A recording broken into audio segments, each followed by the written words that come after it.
Welcome to T-SAT. I'm Naresh history faculty. ఈరోజు మనం ఈ వీడియోలో దక్షిణ భారతదేశ రాజ్యాలు, ముఖ్యంగా బాదామి చాళుక్యులు, పల్లవుల గురించి నేర్చుకుందాము. రైట్, మనకి ఈ యొక్క టాపిక్ చూసినట్లయితే గుప్తుల పతనం తర్వాత దక్షిణ భారతదేశంలో బలంగా ఏర్పడ్డ రాజ్యాలు బాదామి చాళుక్య రాజ్యం ఒకటిగా ముఖ్యంగా చెప్పుకోవాలి. బాదామి చాళుక్యులు బాదామి కేంద్రంగా పరిపాలించారు కాబట్టి బాదామి చాళుక్యులు అంటున్నాం. గుప్తుల అనంతరము ఉత్తర భారతదేశంలో పుష్యభూతి వంశము పాలిస్తున్న సమయంలో దక్షిణ భారతదేశంలో చాళుక్యులు, పల్లవులు ప్రముఖ రాజవంశాలను పరిపాలించారు. దక్షిణ భారతదేశంలో విశేషమైన ప్రభావం కలిగించిన రాజవంశాల్లో చాళుక్యులు కూడా ఒకరుగా చెప్పాల్సి ఉంటుంది. బాదామి, దాని పాత పేరు వాతాపి. బాదామి లేదా వాతాపి రాజధానిగా చేసుకుని పరిపాలించడం వల్ల వీరిని బాదామి చాళుక్యులు అని చెప్పేసి పిలవడం జరిగింది. వీళ్ళనే బాదామి చాళుక్యులన్నా, వాతాపి చాళుక్యులన్నా, పశ్చిమ చాళుక్యులన్నా ఒకటే. పశ్చిమ భారతదేశాన్ని పరిపాలించారు కాబట్టి పశ్చిమ చాళుక్యులు, బాదామి నుంచి పరిపాలించారు కాబట్టి బాదామి చాళుక్యులు.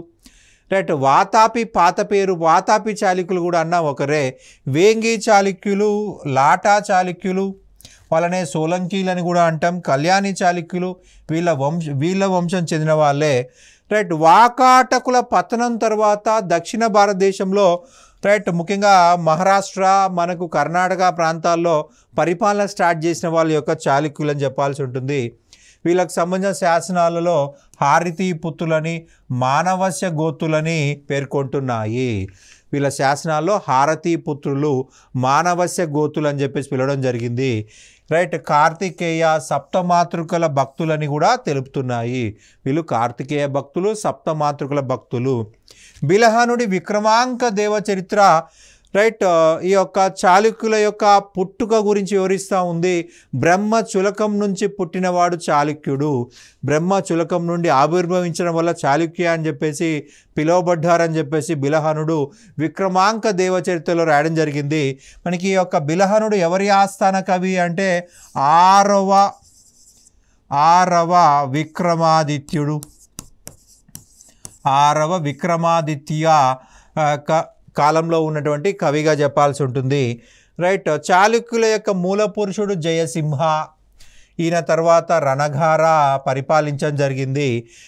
మనకు మొదట వీళ్ళ పరిపాలన ఐహోలు నుంచి ప్రారంభమైంది. ఐహోలు నుంచి పరిపాలన ప్రారంభమైందని చెప్పాలి. ఐహోలు నుంచి వీళ్ళ పరిపాలన ప్రారంభించడం జరిగింది. చాళుక్యుల మూల పురుషుడు జయసింహ ఐహోల్ నుంచి పరిపాలించారు.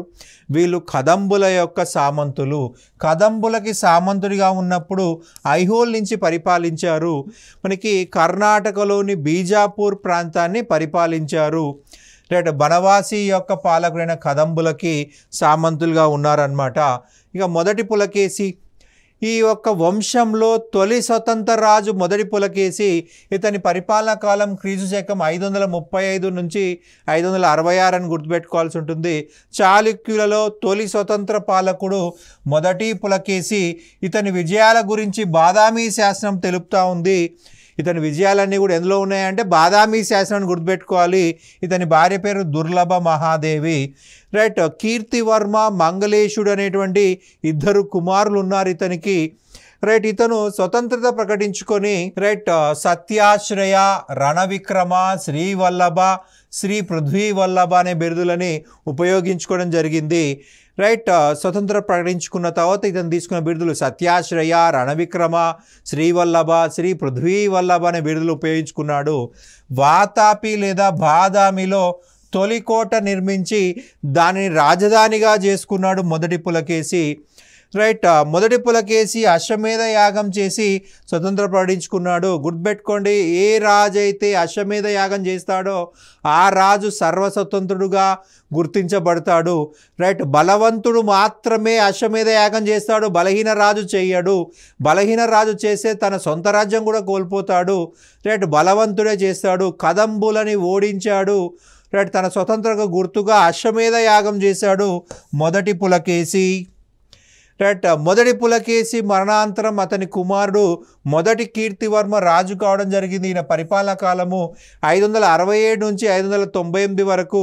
రైట్. ఇతను సత్యాశ్రయ, పృథ్వీ వల్లభ అనే బిరుదులు కలిగి ఉన్నాడు. రైట్. బాదామిలో విష్ణువు కోసం ఒక గుహాలయం కట్టడం జరిగింది. రైట్. బాదామిలో విష్ణువు కోసం ఒక గుహాలయాన్ని కట్టాడు మొదటి కీర్తివర్మ. బాదామి లేదా వాతాపి నగరాన్ని ఇది నగరమా భూతల స్వర్గమా అన్నట్టుగా అభివృద్ధి చేశాడు కీర్తివర్మ లేదా మొదటి కీర్తివర్మ. రైట్. ఇది ఒక భూతల స్వర్గంగా చేశాడు, సర్వాంగ సుందరంగా మార్చాడు ఈ యొక్క మొదటి Kirtivarma. First and finest maker of Vatapi అని చెప్పి చెప్పుకుంటాము. రైట్. కీర్తివర్మ అనంతరము అతని కుమారుడు రెండవ పులకేశి చిన్నవాడు కావడంతో కీర్తివర్మ తమ్ముడైన మంగళేశుడు రాజ్యానికి అధికారము చేపట్టడం జరిగింది, రాజ్యాధికారం చేపట్టాడు. మంగళేశుడు రణవిక్రమ, ఉరూర విక్రమ, పృథ్వీ వల్లభ, పరమ భాగవత వంటి బిరుదుల్ని ధరించాడు. రైట్. మొదటి కీర్తివర్మ పిల్లలు చిన్నవాళ్ళు కాబట్టి అతని సోదరుడైన మంగళేశుడు రాజయ్యాడు. మంగళేశుడు ఆయన కాలంలో ప్రధానంగా గోవా ఆక్రమణ అనేది గుర్తుపెట్టుకోవాల్సి ఉంటుంది. కాలచూరి పాలకుడైన బుధరాజుని ఓడించాడు. రైట్. కాలచూరి పాలకుడైన బుధరాజుని ఓడించి రేవతి ద్వీపంను ఆక్రమించాడు. ఆ రేవతి ద్వీపంను ప్రసిద్ధం ఏమంటున్నామయ్యా అంటే గోవా అంటున్నాము. రైట్. మంగళేశుడు స్వార్థంతో తన కుమారుణ్ణి రాజు చేయుటకు ప్రయత్నించడం వల్ల రెండవ పులకేశి మంగళేశుని హత్య చేసి మంగళేశుని వధించి రాజ్యానికి రావడం జరిగింది. మొదటి కీర్తివర్మ కుమారుడు రెండవ పులకేశి. సో రెండవ పులకేశిని రాజు కానివ్వకుండా అడ్డుకునే ప్రయత్నం చేసిన వ్యక్తి మంగళేశుడు. సో మంగళేశుడు తన బాబాయినే చంపేసి రెండవ పులకేశి రాజు కావడం జరిగింది. రెడ్డిగా సత్యాశ్రయ పులకేశి లేదా రెండవ పులకేశి అని చెప్పాల్సి ఉంటుంది. రైట్. క్రీస్తు శకం 609లో రాజయ్యాడు, 642లో ఆయన మరణించడం జరిగింది. అది ఆయన యొక్క పరిపాలన కాలము.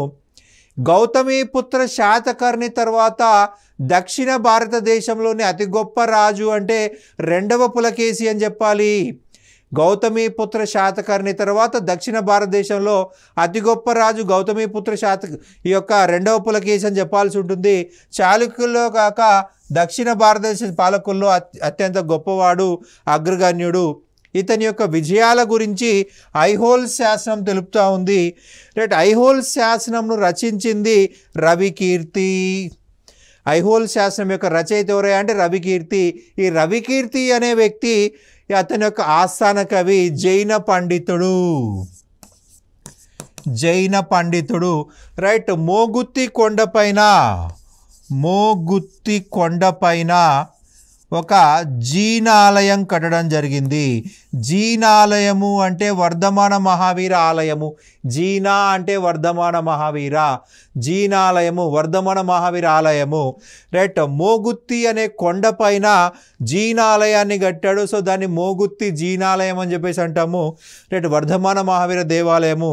ఈ వర్ధమాన మహావీర దేవాలయం గోడలపైన ఐహోల్ శాసనంను రాయడం జరిగింది. రెండవ పులకేశి సంబంధించి ఇతర శాసనాలు చూసినట్లయితే హైదరాబాద్, తుమ్మయ్యనూరు, మారుటూరు. ఇక్కడ హైదరాబాద్ అంటే తెలంగాణ హైదరాబాద్ కాదండి, సింధ్ హైదరాబాద్. రైట్.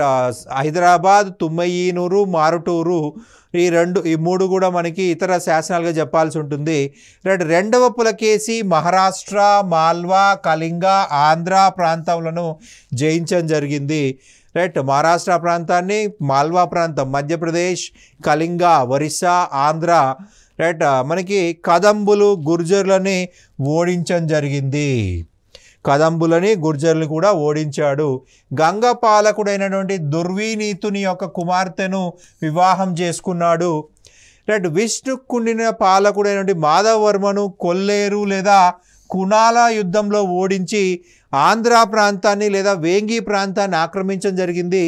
ఇక్కడ తన ప్రతినిధిగా తన సొంత సోదరుడైనటువంటి కుబ్జ విష్ణువర్ధనని నియమించడం జరిగింది. కుబ్జ విష్ణువర్ధనని తన సోదరుడు రైట్ వేంగి ప్రాంతంలో లేదా ఆంధ్ర ప్రాంతంలో ప్రతినిధిగా నియమించడం జరిగింది. మొదట వేరే వాళ్ళని పెట్టినట్లయితే మొదట వేరే వాళ్ళని పెట్టాడండి, కానీ వాళ్ళు తిరుగుబాటు చేశారు. సో భవిష్యత్తులో తిరుగుబాటు రావద్దంటే తన సొంత కుటుంబ సభ్యులైతే బాగుంటుందని భావించి తన సోదరుడైనటువంటి కుబ్జ విష్ణువర్ధనుడిని ఇక్కడ ప్రతినిధిగా పెట్టాడు. ఎందుకంటే అతను చాలా నమ్మకస్తుడు. అలాగే కుబ్జ విష్ణువర్ధనుడు మంగళేశుని చంపడంలో కూడా సహాయం చేశాడు. రైట్, అలాగే మాధవర్మను ఓడించడంలో సహాయం చేశాడు. అంతకంటే నమ్మకస్తుడు ఎవరు దొరుకుతారని చెప్పేసి తన సొంత సోదరుడి కుబ్జ విష్ణువర్ధనుడిని ప్రతినిధిగా నియమించడం జరిగింది. రైట్, కుబ్జ విష్ణువర్ధనుడే ఇక్కడ తూర్పు చాళుక్య రాజ్యం లేదా వేంగి చాళుక్య రాజ్యాన్ని ప్రారంభించాడండి. కాకపోతే అది సామంత రాజ్యము. కుబ్జ విష్ణువర్ధనుడు 624లో కుబ్జ విష్ణువర్ధనుడు తూర్పు చాళుక్య రాజ్యం లేదా వేంగి చాళుక్య రాజ్యాన్ని ప్రారంభించాడు. రైట్, 642లో కుబ్జ విష్ణువర్ధనుడి కుమారుడైనటువంటి మొదటి జయసింహ స్వతంత్ర ప్రకటించుకున్నాడు. రైట్, కుబ్జ విష్ణువర్ధనుడు తూర్పు చాళుక్య వంశ స్థాపకుడు. ఎప్పుడు స్టార్ట్ చేశాడు? 624లో స్టార్ట్ చేశాడు. కానీ సామంత రాజ్యమే. రైట్, స్వతంత్ర రాజ్యాన్ని ఎవరు ఏర్పాటు చేశారయ్యా అంటే మొదటి జయసింహ. రైట్, ఎప్పుడయ్యా అంటే 642 రెండవ పులకేసి చనిపోయిన అనంతరం స్వతంత్రం ప్రకటించేసుకున్నాడు మొదటి జయసింహ. వీళ్ళనే వేంగి లేదా తూర్పు చాళుక్యులుగా పేరొందారు. పల్లవ రాజు అయినటువంటి మొదటి మహేంద్రవర్మపై దండయాత్ర చేసి అతన్ని ఓడించి చంపివేశాడు. మొదటి మహేంద్రవర్మతో 2 సార్లు యుద్ధం జరిగిందండి. మొదటిసారి ఓడించి ఉత్తర తమిళనాడు ప్రాంతాన్ని ఆక్రమించాడు. రెండవసారి పుల్లలూరు యుద్ధము. ఈ పుల్లలూరు యుద్ధంలో మొదటి మహేంద్రవర్మని ఓడించి రైట్ అతన్ని చంపివేయడం జరిగింది. రైట్, ఉత్తర తమిళనాడు ప్రాంతాన్ని ఆక్రమించుకొని జరిగింది. క్రీస్తు శకం 631-34 సంవత్సరాల మధ్యలో కనోజ్ పాలకుడైన హర్షవర్ధనుని ఓడించి పరమేశ్వర అనే బిరుదుని స్వీకరించాడు రెండవ పులకేసి. రైట్, ఈ యొక్క రెండవ పులకేసి రాజ్యం చూసినట్లయితే ఉత్తరాన నర్మదా నది వరకు, దక్షిణాన నీలగిరి పర్వతం వరకు, తూర్పున బంగాళాఖాతము, పశ్చిమాన అరేబియా మహాసముద్రం మధ్య విస్తరించింది. ఉత్తరాన నర్మదా నది, దక్షిణాన నీలగిరి పర్వతాలు అంటే తమిళనాడు ప్రాంతము, ఉత్తర తమిళనాడు ప్రాంతము, తూర్పున బంగాళాఖాతము, పశ్చిమాన అరేబియా సముద్రం వరకు ఈ రాజ్యం అనేది విస్తరించబడి ఉంది. రైట్, మనకి పర్షియా చక్రవర్తి ఖుస్రు ఆస్థానానికి రాయబారిని పంపించినట్లు తబారి అనే అరబ్బు రచయిత తెలియజేశాడు. మనకి ప్రధానంగా చూసినట్లయితే హర్షవర్ధనుడు చైనా రాజైనటువంటి తైత్సంగ్తో మంచి సంబంధాలు కలిగి ఉన్నాడు. సో రెండవ పులకేసి భయపడ్డాడు అని తబారి రాయడం జరిగింది. చైనా చక్రవర్తితో హర్షవర్ధనుడు సంబంధాలు పెట్టుకున్నాడు. సో చైనా రాజు సహాయంతో ఇతనిపైన దాడి చేస్తాడన్న భయంతో రైట్ రెండవ పులకేసి పర్షియా చక్రవర్తితో సంబంధాలు పెట్టుకున్నట్టుగా తబారి రాయడం జరిగింది. హర్షుడు చైనా రాజుతో సంబంధాలు పెట్టుకున్నాడు కాబట్టి ఇతడు పర్షియా చక్రవర్తి ఖుస్రుతో సంబంధాలు పెట్టుకున్నాడని తబారి రాయడం జరిగింది. రైట్, మనకి ప్రధానంగా చూసినట్లయితే అజంతాలో మనకు ప్రధానంగా గోడ చిత్రాలు, గృహ చిత్రాలు కనిపిస్తాయి. రైట్, అజంతాలో మొదటి గుహ, ఈ మొదటి గుహలో 2 చిత్రాలు కనిపిస్తాయి. అజంతా మహారాష్ట్ర అండి. రైట్, ఇక్కడ మొదటి గుహలో 2 చిత్రాలు కనిపిస్తాయి. ఈ 2 చిత్రాలు దేనికి సంబంధించాయా అంటే పర్షియన్ రాయబారులు బాదామిని సందర్శించినట్లుగా, పర్షియా రాయబారులు రైట్ బాదామిని సందర్శించినట్లుగా పెయింటింగ్ అనేది కనిపిస్తుంది. రైట్, ఎక్కడయ్యా అంటే అజంతాలో మొదటి గుహలో 2 పెయింటింగ్స్, 2 చిత్రాలు ఉన్నాయి. పర్షియన్ రాయబారులు వచ్చేసి పులకేసి II కలిసినట్టుగా రాయడం జరిగిందనమాట. చైనా యాత్రికుడు హుయాన్సాంగ్ రెండవ పులకేసి రాజ్యంను సందర్శించి అతని గొప్పతనాన్ని కొనియాడాడు. రెండవ పులకేసి 641లో మరోసారి పల్లవ రాజ్యంపై దండెత్తినాడు. కానీ పల్లవుల్లో శక్తివంతుడైనటువంటి నరసింహవర్మ ఈయనను మణిమంగళ యుద్ధంలో ఓడించాడు. ఏ యుద్ధంలో ఓడించాడండి? మణిమంగళ యుద్ధంలో ఓడించడం జరిగింది. రైట్. ఈ మణిమంగళ యుద్ధంలో ఓడిపోయినటువంటి ఈ యొక్క రెండవ పులకేసి అక్కడి నుంచి పారిపోయి బాదామికి వచ్చేసాడండి. సో అతని వెనకాలే మొదటి నరసింహవర్మ వచ్చాడు. మొదటి నరసింహవర్మ వచ్చేసి మొదటి మహేంద్రవర్మ యొక్క కుమారుడు. రైట్. క్రీస్తు శకం 642 ADలో చాళుక్య రాజ్యంపై దాడి చేసి అతని వెనకాలే వెళ్ళిపోయి రెండవ పులకేసిని బాదామిలో వధించాడు. వాతాపిని హస్తగతం చేసుకున్నాడు. రైట్. బాదామి లేదా వాతాపిని హస్తగతం చేసుకున్నాడు. బాదామిని మొదటి నరసింహవర్మ ఆక్రమించుకున్నాడు. మొదటి నరసింహవర్మ ఆక్రమించుకోవడం జరిగింది. రైట్. బాదామిపై దాడి చేసి రెండవ పులకేసిని హత్య చేశాడు. రెండవ పులకేసిని హత్య చేసిన తర్వాత ఈ బాదామి నగరాన్ని తగలబెట్టేశాడు. సో అతను తీసుకున్న బిరుదు బాదామి కొండ అనేటువంటి బిరుదు తీసుకోవడం జరిగిందనమాట. బాదామి కొండ బిరుదు తీసుకున్నాడు. దాదాపు 12 సంవత్సరాల పాటు ఈ యొక్క బాదామి నగరాన్ని మొదటి నరసింహవర్మ అధీనంలోనే ఉంది. రైట్. అధీనంలోనే ఉంది. రెండవ పులకేసి అనంతరం అతని కుమారుడు విక్రమాదిత్యుడు పాలకుడయ్యాడు. రైట్. 12 సంవత్సరాల తర్వాత నరసింహవర్మను బాదామి నుండి తరిమేశాడు. రైట్. అలాగే పల్లవరాజైన రెండవ మహేంద్రవర్మను కూడా ఓడించడం జరిగింది. రైట్. విక్రమాదిత్యుడు పల్లవుల రాజధాని కంచిని ఆక్రమించి 6 సంవత్సరాలు తన అధీనంలో పెట్టుకున్నాడు. మొదటి నరసింహవర్మ బాదామిని తన కంట్రోల్లో 12 సంవత్సరాలు ఉంచుకున్నాడు. కాబట్టి ఇతను ప్రతీకారంగా పల్లవ రాజ్యంపై దాడి చేసి కంచిని ఆక్రమించుకున్నాడు. అయితే ఇతను 6 సంవత్సరాలు తన అధీనంలో పెట్టుకోగలిగాడు. ఈయన 12 సంవత్సరాలు ఉండలేకపోయాడు. జస్ట్ 6 సంవత్సరాల్లో తన అధీనంలో పెట్టుకున్నాడు. రైట్. విక్రమాదిత్యుడు గుజరాత్ ప్రాంతంపై దాడి చేసి గుజరాత్ను ఆక్రమించుకున్నాడండి. రైట్. గుజరాత్లో తన సోదరుడైనటువంటి జయసింహకి రైట్ గుజరాత్ని ఇచ్చివేయడం జరిగింది. గుజరాత్ని ఆ కాలంలో లాట రాజ్యం అనేవాళ్ళు. ఈ లాట రాజ్యము రైట్. గుజరాత్లో జయసింహుడు గుజరాత్ చాళుక్య వంశాన్ని ప్రారంభించాడు. గుజరాత్ చాళుక్య వంశమే సోలంకీలుగా పిలువబడ్డారు. చోళులు, పాండ్యులు, కేరళ పాలకులని ఓడించాడు విక్రమాదిత్యుడు. మొదటి విక్రమాదిత్యుడు. ఇక్కడ విక్రమాదిత్యుడు మొదటి విక్రమాదిత్యుడు ఒకటే. కానీ పల్లవ రాజైన పరమేశ్వరవర్మ చేతిలో ఓటమి చెందాడు. పరమేశ్వరవర్మ చేతిలో ఓడిపోవడం జరిగింది. విక్రమాదిత్యుడి అనంతరం వినయాదిత్యుడు రాజయ్యాడండి. ఈ వినయాదిత్యుడు ఆలంపురంలో నవబ్రహ్మేశ్వర ఆలయాన్ని రైట్ నిర్మించడం జరిగింది. నవబ్రహ్మేశ్వర ఆలయము 9 శివ దేవాలయాలు నిర్మించడం జరిగింది. మనకు ప్రస్తుతం ఆలంపూర్ జోగులాంబ గద్వాల జిల్లాలో ఉంది. రైట్. మనకి వినయాదిత్యుడు అనే రాజు నవబ్రహ్మ ఆలయం నిర్మించాడు. రైట్. బ్రహ్మ స్థాపించిన ఆలయాలు కాబట్టి బ్రహ్మ ఆలయాలు అంటాము. 9 బ్రహ్మ ఆలయాలు అన్నమాట. కానీ అక్కడ ఉన్నది బ్రహ్మ దేవాలయాలు కాదు, శివ దేవాలయాలు. బ్రహ్మ చేత ప్రతిష్ఠించబడ్డాయి కాబట్టి బ్రహ్మ అనే పేరు వస్తుంది అంటారు. తారక బ్రహ్మ, ఆ 9 బ్రహ్మదేవులు స్వర్గ బ్రహ్మ, బాలబ్రహ్మ, పద్మబ్రహ్మ, గరుడ బ్రహ్మ, కుమార బ్రహ్మ, ఆర్క బ్రహ్మ, వీర బ్రహ్మ, విశ్వబ్రహ్మ. రైట్. 9 శివ దేవాలయాలు ఇవి. 9 శివ దేవాలయాలు.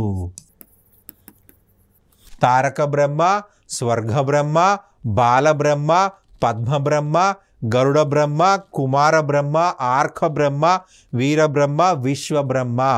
9 శివ దేవాలయాలు. నవ అంటే 9 నవబ్రహ్మేశ్వర ఆలయాలని వినయాదిత్యుడు ఆలంపురంలో రైట్ తుంగభద్ర నది ఒడ్డున నిర్మించడం జరిగింది. మనకు ఇందులో కనిపించే శైలి వేషారా శైలిగా చెప్పాల్సి ఉంటుంది. ఇందులో మనకి ఇసుక రాతిని ఉపయోగించడం జరిగింది. ఆ రాయిని పట్టుకొని ఇలా అంటే ఇసుక రూపంలోకి వచ్చేస్తుంది, ఇసుకలా అయిపోతుంది అనమాట. రైట్. వినయాదిత్యుని అనంతరం విజయాదిత్యుడు పాలించడం జరిగింది. ఈ విజయాదిత్యుడి యొక్క బిరుదు సమస్త భువనాశ్రయ. సమస్త భువనాశ్రయ అంటే విజయాదిత్యుని యొక్క బిరుదు. విజయాదిత్యుడు పటడకల్ సమీపంలో సంగమేశ్వర ఆలయం నిర్మించడం జరిగింది. సంగమేశ్వర ఆలయము, సంగమము, రైట్. పటడకల్ దగ్గరలోని కూడలి సంగం, పటడకల్ పక్కనే ఉన్న ప్రాంతము కూడలి సంగమము, రైట్. ఈ కూడలి సంఘంలో సంగమేశ్వర ఆలయం నిర్మించాడు. దీనికే మరి ఒక పేరు విజయేశ్వరాలయము. విజయేశ్వరాలయము. విజయాదిత్యుడు పటడకల్లో సంగమేశ్వరాలయం నిర్మించాడు. దీనికే మరి ఒక పేరు విజయేశ్వరాలయము. విజయాదిత్య పేరు మీద విజయేశ్వరాలయం అనే పేరు వచ్చింది, రైట్. విజయేశ్వరాలయంగా పిలువబడింది. ఈ దేవాలయం చాళుక్యుల నిర్మాణాలు తెలియజేసే ఒక ముఖ్య దేవాలయంగా గుర్తుపెట్టుకోవాల్సి ఉంటుంది. విజయాదిత్యుని అనంతరం అతని కుమారుడు నుండి రెండవ విక్రమాదిత్యుడు రాజు కావడం జరిగింది. రెండవ విక్రమాదిత్యుడు పశ్చిమ చాళుక్యులలో, బాదామి చాళుక్యులలో చిట్ట చివరి గొప్ప రాజుగా చెప్పాల్సి ఉంటుంది. ఇతని కాలంలో భారతదేశం పైన, రైట్, అరబ్బులు దండయాత్ర చేయడం జరిగింది. అరబ్బులు దండయాత్ర చేయడం జరిగింది. ముఖ్యంగా గుజరాత్ ప్రాంతం పైన దాడి చేశారు. గుజరాత్ ప్రాంతం పైన దాడి చేశారు, రైట్. ఆ కాలంలో గుజరాత్ని ఏమని పిలిచామండి? లాటా. లాటా యొక్క రాజు పులకేసి. సో మనకి ఇక్కడ రెండవ పులకేసి తర్వాత కదా మూడవ పులకేసి అనొచ్చా అంటే అనకూడదు.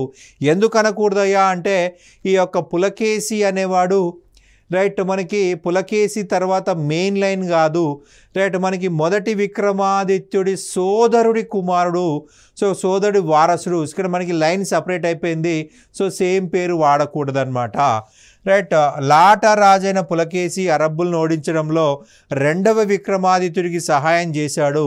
అందుకు ప్రతిగా ఆయనకు అవని జనాశ్రయ అనే బిరుదునివ్వడం జరిగింది, రైట్. రెండవ విక్రమాదిత్యుడు పులకేసికి ఇచ్చినటువంటి బిరుదు ఏందయ్యా అంటే అవని జనాశ్రయ. అవని భూమి, రైట్. భూమిలో ఉన్న ప్రజలందరూ కూడా ఇతన్ని ఆశ్రయిస్తారు న్యాయం కోసమని. అవని జనాశ్రయ అనే బిరుదు ఇవ్వడం జరిగిందనమాట, రైట్. ఇక నెక్స్ట్ చూసినట్లయితే ఈయన ఈ యొక్క రెండవ విక్రమాదిత్యుడు కంచిపై దాడి చేసి పల్లవ రాజైన నందివర్మను ఓడించాడు. కంచిలో అపార సంపదను కైలాసనాథ దేవాలయానికి దానంగా ఇచ్చాడు. అక్కడ ఉన్న బ్రాహ్మణులకు దానంగా ఇవ్వడం జరిగింది, రైట్. ఈయన పట్టపు మహారాణి వచ్చేసి మహాదేవి, రైట్. లోక మహాదేవి లేదా మహాదేవి. ఈమె కంచి శిల్పుల యొక్క నైపుణ్యం చూసింది. కంచిలో కైలాసనాథ దేవాలయం చూసింది, రైట్. సేమ్ దేవాలయం తనకి పటడకల్లో కావాలన్నది. సో ఆమె కోరిక మేరకు విక్రమాదిత్యుడు కైలాసనాథ దేవాలయం కట్టిన వాళ్ళందరినీ కూడా పటడకల్ తీసుకొచ్చాడు. సో పటడకల్లో మహాదేవి లోకేశ్వరాలయంను నిర్మించింది. కంచిలో కైలాసనాథ దేవాలయం కట్టిన వాళ్ళేనే తీసుకొచ్చేశారు. వాళ్ళతో కట్టబడ్డ దేవాలయం లోకేశ్వరాలయం. లోక మహాదేవి కట్టబడ్డ ఆలయం కాబట్టి లోకేశ్వరాలయము. దీనికే మరి ఒక పేరు విరూపాక్ష ఆలయము. మనకి కర్ణాటక ప్రాంతంలో శివుణ్ణి విరూపాక్ష అనే పేరుతో పిలవడం జరుగుతుంది. శివుణ్ణి విరూపాక్ష అంటారు, విరూపాక్షాలయం అంటారు, రైట్. ఈ దేవాలయము కంచిలోని కైలాసనాథ దేవాలయం యొక్క నమూనా ప్రకారం నిర్మించారు. ఆ యొక్క దేవాలయం నిర్మించిన వాళ్ళని తీసుకొచ్చి ఇక్కడ నిర్మించారనమాట, రైట్. బాదామి చాళుక్యుల్లో రెండవ కీర్తివర్మ చివరి రాజుగా చెప్పాల్సి ఉంటుంది. ఈయన 746 నుంచి 757 మధ్యకాలంలో పాలించడం జరిగింది. ఈయన కాలంలో సామంతరాజు నుండి దంతిదుర్గుడు స్వతంత్రత ప్రకటించుకున్నాడు. దంతిదుర్గుడు సామంత పాలకుడు, రైట్. మనకి దంతిదుర్గునికి పుత్ర సంతానం లేని కారణంగా అతని యొక్క పినతండ్రి మొదటి కృష్ణుడు రాజయ్యాడు, రైట్. మొదటి కృష్ణుడు రాజైపోయి, రైట్, అతను రెండవ కీర్తివర్మపై దాడి చేసి అతన్ని చంపేయడం జరిగింది, రైట్. చాళుక్యుల పాలన ఇతనితో అంతమైపోయింది. మొదటి కృష్ణుడు రాష్ట్రకూట పాలన స్టార్ట్ చేశాడు, రైట్. రెండవ కీర్తివర్మను చంపేసి రాష్ట్రకూటులకి ఆ యొక్క పశ్చిమ చాళుక్య రాజ్యాన్ని అంతా కూడా ఆక్రమించుకోవడం జరిగింది. ఇక చాళుక్యుల పాలనలో ముఖ్యాంశాలు చూసినట్లయితే చాళుక్యుల యొక్క అధికార భాష సంస్కృతము, వైదిక మతాన్ని ఆదరించారు ఈ చాళుక్యులు. వైదిక మతాన్ని ఆదరించడం జరిగింది. వేదాల ఆధారంగా ఉన్న మతమే వైదిక మతంగా గుర్తుపెట్టుకోవాలి. వేదాల అనుబంధంగా అభివృద్ధి చెందిన మతమే వైదిక మతము. రైట్. ప్రభువులు పరమేశ్వర బిరుదును ధరించేవాళ్ళు, సత్యాశ్రయ బిరుదును ధరించేవాళ్ళు. రైట్. భూమి శిస్తు అనేది ముఖ్యమైన ఆదాయము. రైట్. పండిన పంటలో ఉంచి వాళ్ళు పంటలు వసూలు చేసేవాళ్ళు. పన్నుల భారం ఎక్కువగా ఉంది. వినయాదిత్యుడి షికార్పూర్ శాసనంలో పుత్రులు లేని దంపతులపై వేసే పన్నును రద్దు చేసినట్టుగా పేర్కొంది. పుత్రులు లేని దంపతులపై పన్నుని రద్దు చేసినట్టుగా అంటే ఇతని కంటే ముందు పుత్రులు లేని వారు పన్నులు కట్టాల్సిందే. ఏ శాసనం ప్రకారము వినయాదిత్యుడు రద్దు చేశాడండి? షికార్పూర్ శాసనం ప్రకారము పుత్రులు లేని దంపతులపై వేసే పన్నును రద్దు చేశారు. అంటే అతని కంటే ముందు పుత్రులు లేని వాళ్ళు పన్నులు కట్టాల్సిందే. రైట్. ఇక సైన్యంలో అశ్వదళానికి ప్రాముఖ్యత ఉంది, అంటే గుర్రాలకు అత్యంత ప్రాధాన్యత ఉంది. రైట్. వీళ్ళు అరబ్బులతో వర్తక వ్యాపారాలు బాగా చేశారండి. చేశారు. వైదిక మతంతో పాటు జైన మతం కూడా అభివృద్ధి చెందింది. బెస్ట్ ఎగ్జాంపుల్ అంటే రవికీర్తి అనే జైన పండితుడు 2వ పులకేశి కాలంలో ఆస్థాన కవిగా ఉన్నాడు. రైట్. మోగుత్తి కొండపైన మనకి జీన దేవాలయాన్ని నిర్మించాడు. వర్ధమాన మహావీర దేవాలయం నిర్మించాడు. జీనాలయము అంటే వర్ధమాన మహావీర దేవాలయము. విద్యాభివృద్ధి బాగా జరిగింది. తత్వము, వేదము, వార్త, దండనీతి మొదలగు 4 విద్యలు ఇక్కడ బోధించేవాళ్ళు. రైట్. ప్రతి ఒక్కరు కూడా తత్వము అంటే ఫిలాసఫీ, వేదాలు, వార్త, దండనీతి ఇవన్నీ కూడా నేర్చుకోవాల్సి ఉంటుంది. రైట్. పాలక వర్గాల్లో స్త్రీలు, ఉన్నత వర్గాల్లో స్త్రీలు ప్రజాహిత కార్యక్రమాల్లో పాల్గొనేవారు. బటవృత్తులు, మాన్యా గ్రామాలు, చతుర్వేది మంగళాలు అనే వివిధ రకాల గ్రామాలు ఉండేవి. ఆ కాలంలో ఉన్న గ్రామాలు ఏంటంటే బటవృత్తులు. ఎవరైతే సైన్యంలో పనిచేస్తారో వాళ్ళకు జీతాలు బదులుగా బటవృత్తులు అనే గ్రామాలు ఇచ్చేవాళ్ళు. మాన్యా గ్రామాలు జీతాన్ని బదులుగా ఇచ్చేవి.